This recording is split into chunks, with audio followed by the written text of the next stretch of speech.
Ohio has a huge health problem, and it's one that's rarely talked about. We're talking about suicide. 12 to 1,500 people die of suicide in Ohio each year. It's double the homicide rate.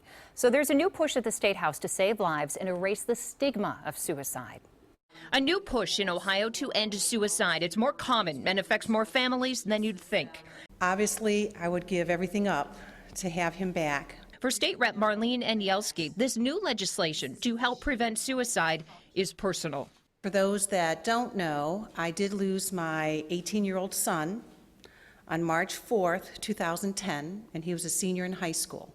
In honor of her son Joe, Anielski helped to work on free suicide prevention training, and along with the Ohio Department of Mental Health and Addiction Services, is helping to launch a $2 million push to expand suicide prevention services, especially on college campuses, where in the U.S. about 1,100 college students commit suicide each year.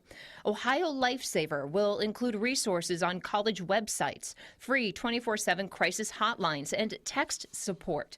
Research for suicide prevention, increased training for those who work with at-risk individuals, new resources for survivors of suicide, and an increased awareness to reduce the stigma of suicide. Remove the stigma. Just as we have physical health, we also need to have first aid for mental health. September 10th is Suicide Prevention Day in Ohio. We have more resources for you as well on our website.